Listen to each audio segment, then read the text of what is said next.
Indonesia adalah negeri dengan potensi ekonomi yang begitu besar. Untuk mengoptimalkan potensi itu, perlu dibangun iklim investasi yang positif, salah satunya dengan upaya pemberantasan korupsi. Upaya kolektif dalam memberantas korupsi bisa berdampak positif terhadap perbaikan iklim investasi, seperti pada meningkatnya skor indeks kemudahan berbisnis yang sejalan dengan membaiknya indeks persepsi korupsi di Indonesia. Berdasarkan hasil survei, terdapat beberapa kendala dalam melakukan bisnis di Indonesia, seperti ketidakstabilan kebijakan, infrastruktur yang tidak memadai, akses pendanaan, birokrasi pemerintah yang tidak efisien, hingga permasalahan yang paling utama yaitu korupsi. Parahnya, korupsi memiliki dampak langsung terhadap iklim investasi dan dunia usaha, seperti menyebabkan ketimpangan pendapatan, aktivitas ekonomi tidak efisien, menyebabkan harga tinggi namun kualitas produk rendah, tidak adanya stimulus inovasi, rentan menyebabkan konflik, memunculkan ekonomi bayangan. Karena itu, korporasi memiliki peran penting dalam pencegahan korupsi, salah satunya melalui pengendalian gratifikasi. Bagaimana caranya? Pertama, korporasi harus menyusun standar etika di lingkungan internal serta asosiasi bisnis dan profesi. Kedua, korporasi juga harus memperkuat fungsi kepatuhan atau pengawasan terhadap pengendalian gratifikasi. Terakhir, melaporkan upaya permintaan ilegal yang dihadapi korporasi. Untuk mewujudkan langkah-langkah tadi, korporasi dapat menggunakan panduan sistem pencegahan korupsi berikut ini. 1. Komitmen yang dapat diwujudkan lewat deklarasi anti korupsi termasuk pengendalian gratifikasi, penyediaan SDM, infrastruktur, finansial, kebijakan tertulis dari pimpinan puncak, kode etik, pengawasan upaya pencegahan oleh fungsi pelaksana.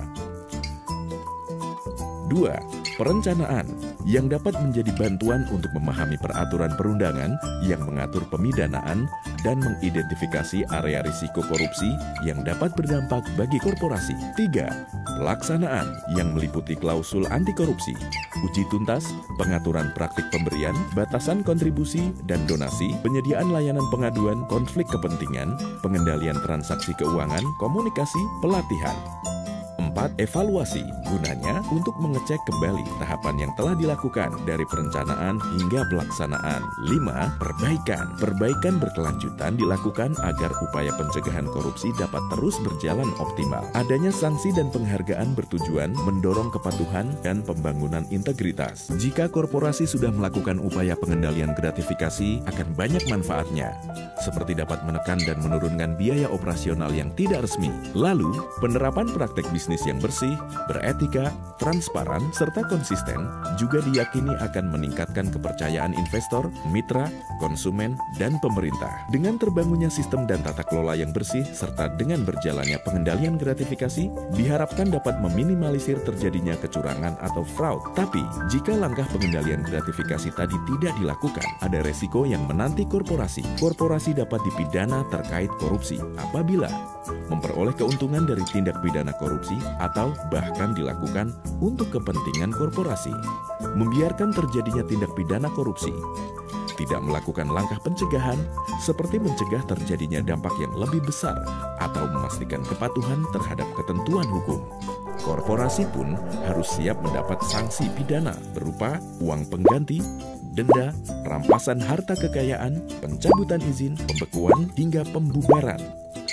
Untungnya, saat ini telah banyak perusahaan yang melarang penerimaan dan pemberian hadiah ilegal untuk menjaga integritas perusahaan. Juga sebagai upaya agar terhindar dari sanksi pidana tadi. Perusahaan yang tidak mengatur larangan penerimaan dan pemberian hadiah ilegal akan beresiko kehilangan kepercayaan dari karyawan dan mitra kerja, serta rentan mengalami konflik kepentingan. Di sisi lain, apabila instansi pemerintah mulai kehilangan kepercayaan, mereka dapat melakukan pemutusan kontrak kerjasama jika korporasi terbukti melakukan praktik korupsi. Aktivitas bisnis korporasi akan jauh lebih positif jika pengendalian gratifikasi diatur secara optimal. Karyawan akan bekerja dengan jujur dan pimpinan akan terjaga integritasnya. Bagi korporasi, ayo stop memberikan gratifikasi ilegal. Laporkan juga jika ada permintaan gratifikasi ilegal. Untuk melaporkan gratifikasi, klik goal.kpk.go.id. Klik kpk.go.id/gratifikasi untuk info lengkap soal gratifikasi.